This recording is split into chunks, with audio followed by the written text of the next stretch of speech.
tortang katawan ng gabi for today's ulam. At panigurado nga po ako mga kaprensis, sa tanang buhay ninyo ay ngayon lang po kayo nakakita at nakarinig na ang katawan ng gabi ay pwedeng gawing torta. Abay syempre naman po pagdating kay Prensiela, ang imposible ay nagiging posible. Kaya nga po kung kayo'y nanonood ng aking mga vlog, abay wala na pong rason para po kayo ay magutom at laging walang pang ulam. Dahil nga po yung mga inapagluluto ko ay yung mga karaniwang mga tanim sa ating tabi ng bahay. At hindi mo na nga rin po kailangang gumastos ng pagkalaki-laki, makatikim laang ng makamasarap na pang-ulam. At ayan nga po mga kaprensi, pinutol-putol nga po natin yung katawan ng gabi. At sa paggawa nga po ng tortang gabi ay hindi naman po natin kailangan ng makamaraming tangkay ng gabi. At tanggalin nga po natin yung kanyang pinakang balat. Ay ayos na nga po yung ilang piraso ng katawan ng gabi dahil nga po pag pinutol-putol natin ay medyo marami-rami na rin. At simula nga po mga kaprensi nung nag-stay na ako din sa probinsya ay ang dami ko na nga pong nalamang mga kakaibang luto. Dahil nga po ang napapansin ko din yung mga tanim nilang mga halaman ay halos hindi nila inapagluluto at inahayaan na laang masira. At ayan na nga po mga kaprensi, pagkatapos nga po nating tanggalan niya ng balat ay atin naman po yung apakuluan. At inapagmasdan ko din po talaga yung mga hayop din pag nakain ng mga kung anong-anong damo. At pag nga po kinain nila yung mga uri na damo na yun ay nako ay tsak yun ay nakakain din ng tao. Kaya nga po 100%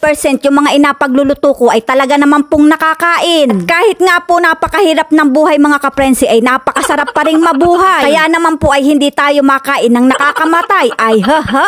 Bali nga po 5 piraso ng itlog yung ating alagay sa ating agawing torta. At lagyan nga lang po natin yan ng kaunting paminta at saka po ay kaunting pangpalasa. Bali nga po naglagay din tayo ng asin dyan at saka po ay chili powder. At nilagay na nga rin po natin yung ating hiniwahiwang dahon ng sibuyas at saka po ay sibuyas. At dahil nga po malambot na yung ating pinakuluan ng katawan ng gabi ay atin na nga po yung ahunin. At patuluin nga po muna natin yan bago nga po natin paghiwa-hiwalayin kagaya nga po ng inagawa natin na are. At dahil nga po pinakuluan natin yung makamaigi, ayan nga po ay makamalambot na malambot na. Kaya naman po kung gusto ninyong kumain ng torta at wala kayong talong ay pwede naman pong gawin natin ay katawan ng gabi. Pag nga po makamainit na yung mantika ay ilagay na nga po natin yung ating hiniwa-hiwalay na katawan ng gabi. At ibuhos na nga po natin sa ibabaw yung ating binating itlog na nilagyan natin ng pampalasa. Ay makamabilis nga lang po aring maluto mga kaprensi at takpan nga po muna natin yan para nga po hindi na natin baligtarin. At ayan na nga po, luto na ang ating Pizza Hut ay ang tortang katawan ng gabi. At maliban nga po sa pangulam mga kaprensi ay pwede nga rin po natin aring ipalaman sa tinapay. Talaga naman pong nakakatakam aring ginawa natin. Kaya naman po mga kaprensi,